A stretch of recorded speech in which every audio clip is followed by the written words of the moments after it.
नमस्कार, हर्ष न्यूज की तेज गति वाली बुलेटिन छत्तीसगढ़ रफ्तार में आपका स्वागत है। चलिए शुरू करते हैं क्षेत्रीय खबरों की तेज बुलेटिन छत्तीसगढ़ रफ्तार। छत्तीसगढ़ में 1 अप्रैल से शराब सस्ती हो जाएगी। प्रदेश की 650 से अधिक शराब दुकानों में नए रेट लागू होंगे। आबकारी विभाग से मिली रेट लिस्ट की पड़ताल करने पर पता चला है कि प्रीमियम विस्की की कुछ बोतलें 3000 रुपए तक सस्ती हो रही है। हालांकि ये राहत सबसे महंगे दाम की शराब पर लागू होगी। आबकारी विभाग के मुताबिक रिटेल वाइन शॉप में अधिक बिकने वाली बोतलों में 20, 40, 150, 200 और 300 रुपए तक की कमी आई है। बार में भी शराब के दाम घटेंगे। हालांकि वहां मिलने वाले रेस्तरां सर्विस की वजह से कीमत में कोई खास फर्क महसूस होने से आसार नहीं है।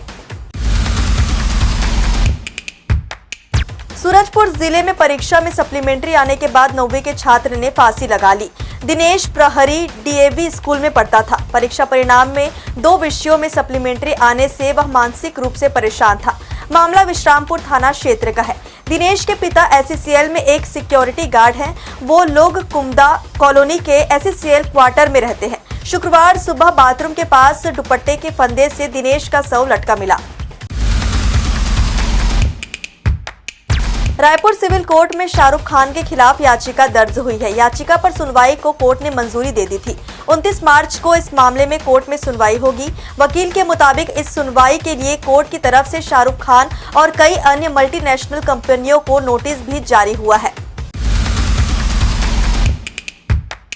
छत्तीसगढ़ में अगले 2 दिन तेज गर्मी रहेगी, जबकि अधिकतम तापमान में खास परिवर्तन नहीं होगा। शुक्रवार को प्रदेश में सबसे गर्म राजनांदगांव रहा। यहां तापमान 43 डिग्री सेल्सियस के पार पहुंच गया, जबकि अंबिकापुर सबसे ठंडा रहा।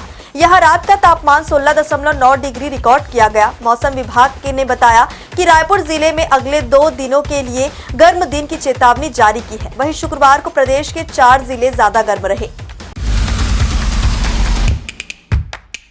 छत्तीसगढ़ कोयला घोटाला मामले में शुक्रवार को ईडी ने 9 आरोपियों के खिलाफ पूरक चालान पेश किया है।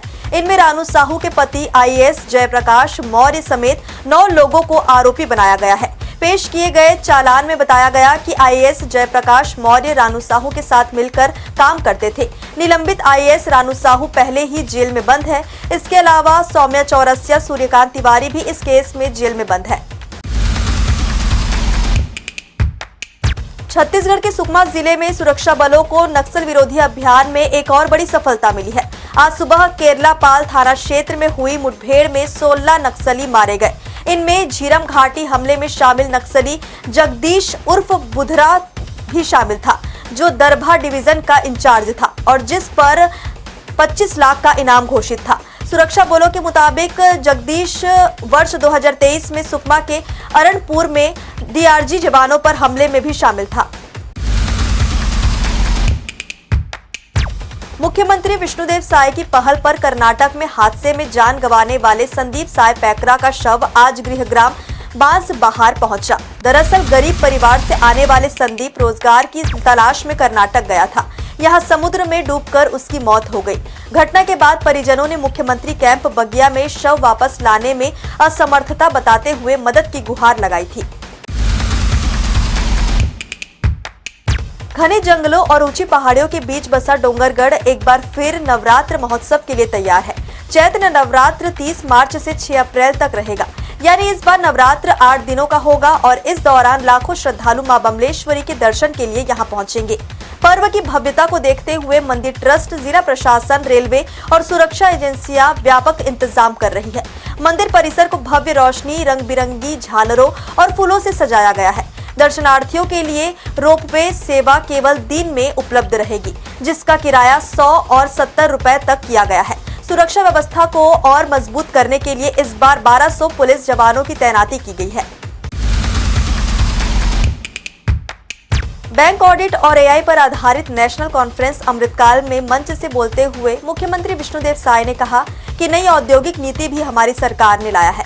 लगातार इन्वेस्टर्स कनेक्ट कार्यक्रम भी कर रहे हैं। जितने लोगों को बुला रहे हैं, ठोक बजा के बुला रहे हैं, सिर्फ संख्या बढ़ाने के लिए नहीं बुला रहे हैं। समारोह को संबोधित करते हुए मुख्यमंत्री विष्णुदेव साय ने कहा कि भगवान ने छत्तीसगढ़ को फुर्सत से बनाया है। खनिज संपदा के हिसाब से बहुत ही धनी छत्तीसगढ़ में लिथियम भी पाया जाता है। छत्तीसगढ़ रफ्तार की आज की बुलेटिन में बस इतना ही। अपने आसपास की खबरों से जुड़े रहने के लिए हमेशा बने रहें हर्ष न्यूज के साथ। नमस्कार।